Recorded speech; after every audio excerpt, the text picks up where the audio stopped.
एक बार मैंने ट्रेन में ही चेकिंग की थी। ट्रेन में भी ट्रेन में हिचाइकिंग होती hiking है? की ये कैसे होती है? सो बेसिकली मैं था तंजानिया अफ्रीका में, और अफ्रीका में क्या हुआ कि ट्रेन पे सीट नहीं मिल रही थी। मैंने ड्राइवर को बोला कि भाई मुझे सीट नहीं मिल रही, लेके चलेगा क्या?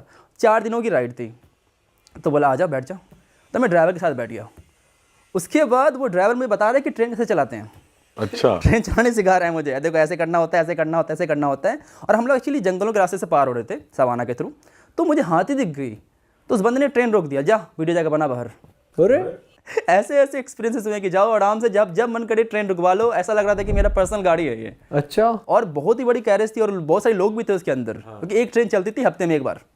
तो सारे लोग उधर से इधर आते थे, पूरा वेस्ट तंजानिया से ईस्ट तंजानिया आता था ट्रेन। अच्छा, हाँ, तकरीबन 3000 की 2000 किलोमीटर जर्नी होगी, 4 दिनों की जर्नी। तगड़ी दोस्ती हो गई आप। तगड़ी दोस्ती होगी उस बंदे के साथ, और एकदम मुझे क्या वीआईपी ट्रीटमेंट मिला उस बंदे के साथ। भाई यार ये तो पहली बार सुना है कोई ट्रेन ही रोक रहा है। भाई सही में हाथी के साथ वीडियो बना क्या? वरना ट्रेन में घुसने भी नहीं देते टिकट के बिना भाई, के बिना टी घूमता रहे वहाँ। हाँ भाई एक बात बताओ, आपने इतनी कंट्रीज घूम लिया और आजकल तो ये ट्रेंड चल रहा है कि लोग जिनके पास पैसा कमा लिया इंडिया से बाहर शिफ्ट हो जाते हैं।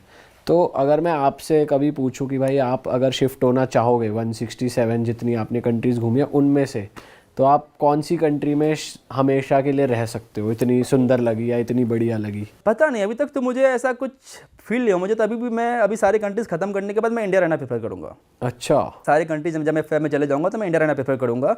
लेकिन शायद मेरे पास वो कोई रिस्पॉन्सिबिलिटी नहीं है। शायद किसी के पास अगर बच्चे हो वगैरह, तो वो आई थिंक डिफरेंट, वो ऐसी कंट्री में रहना चाहेगा जहाँ पे चीज़ें अच्छी हो, पॉल्यूशन नहीं हो। तो उसके लिए जनरली वो लोग इसलिए फर्स्ट वर्ल्ड कंट्री प्रेफर करते हैं। बट मेरे लिए अभी मुझे समझ नहीं आता फर्स्ट वर्ल्ड कंट्री। बट जैसे कुछ कंट्रीज ऐसी होती है ना नेचर वाइज बहुत सुंदर हो, या लोग इतने हैं कि भाई यहाँ पे ट्रैवल का माहौल है। नेचर वाइज सुंदर हमारा इंडिया कम है क्या? इंडिया से सुंदर नेचर वाइज कहाँ पे है? क्या नहीं है इंडिया के अंदर? डेजर्ट नहीं है, माउंटेन्स नहीं है, सी नहीं है, क्या नहीं है हमारे पास? सही बात है। तो आप इंडिया ही रहना प्रेफर करोगे? फिर फिलहाल तो यही प्रेफर करूँगा। सेकंड बेस्ट आपकी? सेकंड बेस्ट रशिया भी काफ़ी मुझे अच्छा लगा, क्योंकि बहुत बड़ी कंट्री है, बहुत बड़ी कंट्री है। इंडिया से आई थिंक 7 टाइम बिगर है, और बहुत कुछ है देखने के लिए। लेकिन उसके अलावा ईरान मुझे बहुत अच्छा लगा, वहाँ के लोकल लोगों से मिलजुल के। तो पता नहीं, लेकिन मैं जितने भी कंट्रीज़ में गया हूँ ना, जो टूरिस्ट पर्सपेक्टिव से गया हूँ, कि मैं यहाँ पर घूमने आया हूँ।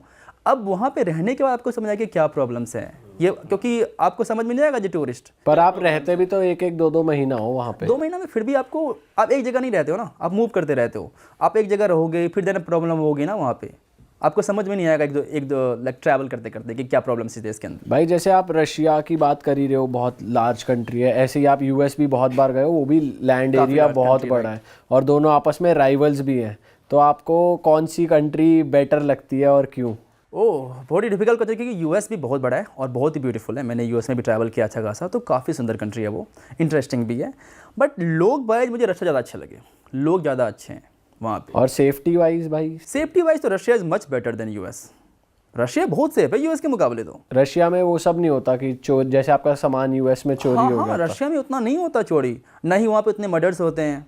US is one of the highest homicide rate in the world. Russia में वो ड्रग एडिक्ट्स और वो सब भी वो नहीं सब कंट्रोल्ड है गवर्नमेंट के थ्रू, तो उतना ज़्यादा नहीं होता कंपेयर टू यूएस जितना यूएस में होता है। भाई कौन सी कंट्री, किसी कंट्री में आपने रेसिज्म वगैरह फील करा कि यार आपको देखकर बोला कि इंडियन? रेसिज्म तो नहीं, मतलब स्टीरियोटाइप होते हैं कि इंडियंस के पास हो सकता है पैसा नहीं हो। जैसे फॉर एग्जांपल जर्मनी की एक ट्रेन थी, तो मेरे को फर्स्ट क्लास पास मिल रखा था, तो मैं फर्स्ट क्लास पास की तरफ जा रहा था, अपने फर्स्ट क्लास कैबिन की तरफ जा रहा था। तो वो कंडक्टर बोलती है मेरे को कि नहीं इधर इधर जाओ। मैंने कहा मेरा फर्स्ट क्लास कैबिन उधर है, मुझे पता है मैं कहाँ जा रहा हूँ। तो वो काइंड ऑफ रेसिज्म स्टीरियोटाइप हो गया कि फर्स्ट क्लास पास इसके पास कैसे आ गया। पर रशिया वाले भी जैसे अब सुनने में आ रहे कि इंडियंस को भाई डिपोर्ट भी कर रहे हैं और वापस आ रहे हैं इंडियंस, तो आपको इसको लेके क्या टेक है आप? पता नहीं, आजकल रशिया में ज़्यादा डिपोर्टेशन होने लग गया। मेरी पहली कंट्री रशिया थी, मैं कभी कहीं नहीं गया हूँ, मुझे फिर भी इन्होंने एंट्री दे दी थी। लेकिन आई थिंक मेन रीज़न है कि वॉर वाला सीन अभी जो है रशिया के अंदर, जो वॉर चल रही है नहीं चल रही, आई थिंक वो रीजन हो सकता है कि वो डिपोर्ट कर रहे हैं। हाँ, वैसे इंडियन से प्यार करते हैं रशियंस? बढ़िया। हाँ, प्यार करते हैं, लेकिन एक बार ये है कि एक बार जहाँ पे हम लोग ज़्यादा पहुँच जाते हैं, फिर वहाँ पता नहीं प्यार हमारा घट जाता है हमारे प्रति। पता नहीं, हर जगह से देखा है मैंने। ये थाईलैंड वगैरह में भी जो 8 साल पहले जो इज्जत थी, अब नहीं रही वो इज्जत। भाई ऐसी कोई कंट्री या सिटी जहाँ पर आपने बिल्कुल भी एक्सपेक्ट नहीं करा भाई यहाँ पे तो इंडियंस होंगे नहीं, और आप वहाँ पहुँचे और आपको वहाँ भी मिल गए, ऐसी कोई कंट्री है? बहुत सारी जगह थी। अफ्रीका में पता नहीं आपको हर जगह इंडियंस मिलेंगे, and Indians is the richest community there. Africa के सारे कंट्री में इंडियंस हैं और सबसे ज़्यादा रिच इंडियंस ही हैं। अच्छा, कौन से पार्ट में आपको दिखे इंडियंस? पूरा जो ईस्ट अफ्रीका है गुजराती चलाते हैं। अच्छा, हाँ हाँ, क्या क्या बिजनेसेस कर रहे हैं सारे Indians? बिजनेस उन्हीं के हैं मोर और लेस। अफ्रीका की सबसे बड़ी ट्रैवल कंपनी इंडियन है। अरे गुजरातियों को मानना पड़ेगा। हाँ, इंडिया में तो कर रहे हैं, इंडिया के बाहर भी इंडिया तगड़ा के बाहर ही बिजनेस कर रहे हैं। अरे एक आइलैंड है जंजीबार, वहाँ पर उनकी जो लैंग्वेज है इंग्लिश है, इंग्लिश और स्वाहिली बोलते हैं। Third biggest language is Gujarati, not Hindi, Gujarati. हर जगह गुजराती में आपको लिखा दिखेगा। तो ऐसी है लाइक गुजराती पॉपुलेशन इंडिया के बाहर, स्पेशली इन अफ्रीका मुझे देखा। हाँ, बहुत ज़्यादा रिच कम्युनिटी है वो लोग। भाई आपकी ना एक वीडियो बहुत वायरल हुई थी इंस्टाग्राम पे, आप एक जगह पे थे, one of the coldest cities in the world, जो -60 डिग्रीज था। Right. तो वो एक्सपीरियंस कैसा था, वो बताओ। बेसिकली क्या था कि मैं 17 साल या 18 साल का हूँगा मैं। तो मैंने एक्चुअली एक प्लान बनाया था कि मैं इंडिया से हिचाइक करूँगा साउथ अफ्रीका तक। अच्छा, तो मैं इंडिया से निकला, बांग्लादेश गया, फिर मैं वहाँ से मैं म्यांमार गया, फिर म्यांमार से थाईलैंड, लाओस, चाइना, तो आप मंगोलिया। बॉर्डर्स भी हिचहाइक करके? हाँ, आइलैंड करके क्रॉस करता किसके साथ? ट्रक वालों के ट्रक साथ? वालों के साथ, किसी कार वालों के साथ, पैदल कर लिया। तो वो आपके पासपोर्ट देखते थे तो शौक नहीं होते थे कि ये ट्रक वालों के साथ आप क्या कर रहे हो? जनरली उनको कोई मतलब नहीं होता कि ठीक है जाओ, और हिचाइकिंग समझ में आ जाती है लोगों को मोर और लेस। मतलब इस एशियन कंट्रीज में भी समझ जाते हैं लोग। हाँ, ये जैसे थाईलैंड आप वगैरह में बांग्लादेश समझते जा रहे हो तो वो हो सकता है ना समझते हो उस कॉन्सेप्ट। बांग्लादेश में बिल्कुल नहीं समझ रहे थे। उन्होंने क्या है, लिफ्ट नहीं देगा कोई। मैंने कहा देगा, रुको तो। तो एक ट्रक ड्राइवर ने मुझे पूरा बांग्लादेश लिफ्ट दिया था। अच्छा, ट्रक बंदे के साथ गया था, रात भर गाने चला के इंडियन गाने चला रहे थे। भाई तो पर जैसे बॉर्डर्स आप क्रॉस करते हो, चेकिंग नहीं होती ज्यादा? चेकिंग्स होती है। मेरे पास सारा प्रॉपर डॉक्यूमेंटेशन था ना। मैं ऐसे ही इंडिया से थोड़ी निकल गया था। मैं एकदम सब कुछ, मैंने रिसर्च किया था कि नहीं, इस देश का चाहिए वीज़ा, इस देश का नहीं चाहिए वीज़ा, इस देश का ये वीज़ा यहाँ से मिलेगा, ये सब कुछ लेके मैं निकला था इंडिया से। अच्छा, तो किसी बॉर्डर पे आपको सबसे ज्यादा परेशान किया गया हो, कौन सा है वो? परेशान किया गया हो border, I don't think so उस ट्रिप पे कभी हुआ था कभी कुछ ऐसा। लेकिन एक बार सर्बिया पहुंचा था तो हुआ था मेरे साथ कि बहुत ज़्यादा परेशान किया गया था। क्या हुआ था? कि क्यों यहाँ पर आ गए हो, तुम सच में ट्रैवलर हो या नहीं? क्योंकि इंडियंस जाते हैं ना सर्बिया, वहाँ से फिर यूरोप भाग जाते हैं। उसमें मेरे पास कोई स्ट्रॉन्ग वीज़ा नहीं था, नहीं मेरे पास US UK कोई वीज़ा था ही नहीं मेरे पास। तो उसकी वजह से उन्होंने मुझसे बहुत सारे सवाल वगैरह किए थे और सब कुछ एक एक चीज़ खोल के चेक किया था। तो ऐसा परेशान किया था उन्होंने मुझे। भाई वो आप बता रहे थे कोल्डेस्ट एरिया। Yes, coldest. तो मैं पहुंचा वहाँ से किर्गिस्तान, और किर्गिस्तान से मुझे लगा कि मुझे जाना है अब the coldest inhabitant place in the world. क्योंकि मैंने एक वो देख लिया था, डॉक्यूमेंट्री देख ली थी वहाँ की। एक डॉक्यूमेंट्री थी ऑस्ट्रेलिया के एक न्यूज़ चैनल ने बनाई थी। तो मुझे कहा वहाँ मुझे जाना है। और वहाँ से, क्योंकि मैं सारी लैंड जर्नी कर रहा था, मैंने फ़्लाइट नहीं लेने का कसम खा रखा था कि फ़्लाइट लूँगा ही नहीं मैं। तो वहाँ से तकरीबन 10,000 किलोमीटर था। मैंने कहा चलो चलते हैं। तो हिचाई करके निकल गया मैं एकदम। वहाँ से पूरा कजाकिस्तान क्रॉस किया, वहाँ से पूरा रशिया का एकदम मोस्ट ईस्टर्न पार्ट पहुँचा हिचाई करते। और एक सबसे बड़ी सिटी पहुँचा, याकुत्स्क, जो कि दुनिया की सबसे कोल्डेस्ट सिटी है, कोल्डेस्ट बिग सिटी। -64 गया मैं टेम्परेचर वहाँ पे। ओ भाई, -64। भाई कितनी लेस पहनी हुई थी आपने कपड़ों की? 7 या 8। ओ भाई साहब। उसके बाद वहाँ से और था 2000 किलोमीटर दूर, नथिंग, इसके बीच में कुछ था ही नहीं। अगर आप फ्रीज हुए तो गए आप। और वो जो रोड था, उस रोड का नाम था road of bones. Actually because वो रोड जो ह्यूमन बोन होता है ना, उससे बना हुआ था वो बोन्स।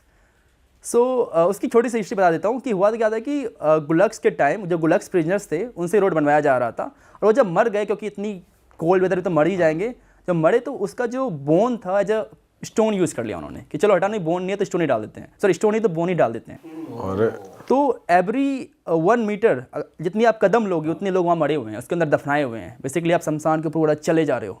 एक रोड बनी हुई है, एकदम क्रेजी भाई। 2000 किलोमीटर लंबी रोड। और कितना क्रेजी है वहां पर रहना, क्या क्या अलग चीजें हैं इतने टेम्परेचर पे सब कुछ रहना। अलग है वहाँ पे। तो समझ ही नहीं आता कैसे लोग रहते हैं वहाँ, क्यों ही लोग रहते हैं।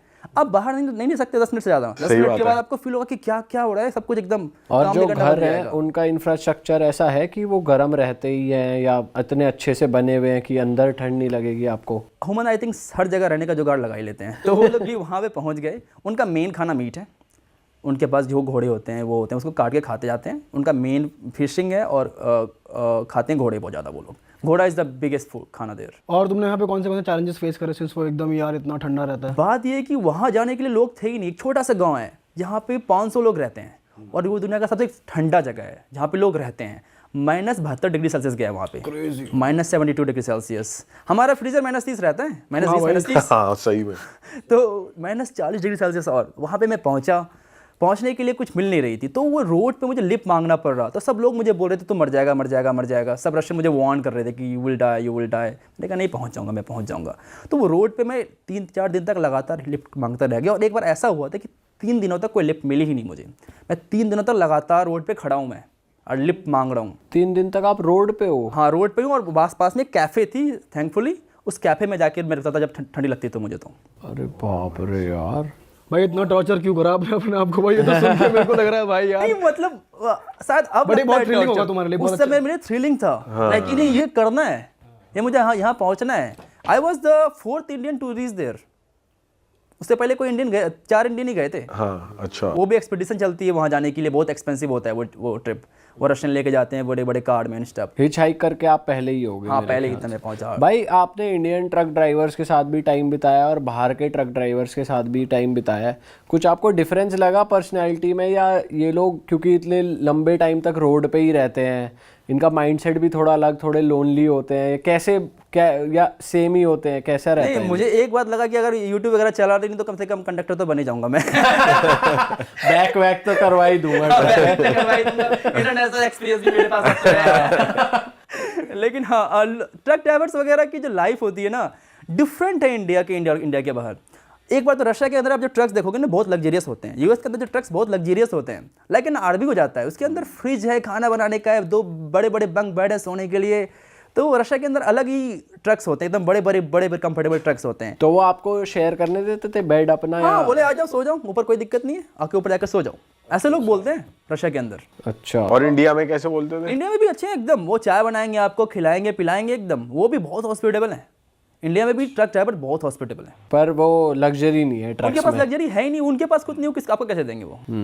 उनके पास जो है वहीं पे आपको देंगे, जो हो सकता है वही आपको ऑफर करेंगे। बट वो बहुत रिच है, लाइक अपने दिल से कि जो भी था मुझे खिलाते थे पिलाते थे। इंडिया में भी उन्होंने किया ये। अरे वाह, आपने ये वीडियो यहाँ तक देख ली भाई, तुमने हमारी मेहनत सफल कर दिया, तुम ही लोग हो असली रियल हिट। और अगर आपको बहुत मजा आ रहा है ऐसी क्लिप्स में, ऐसी वीडियोस में, तो फटाफट जाइए प्लेलिस्ट पे बिंज वॉच कीजिए, सारी वीडियोस देख डालो और मौज काटो। That is it. हम मिलेंगे नए पॉडकास्ट में, नए क्लिप में। Till then bye bye, see you, take care, do subscribe.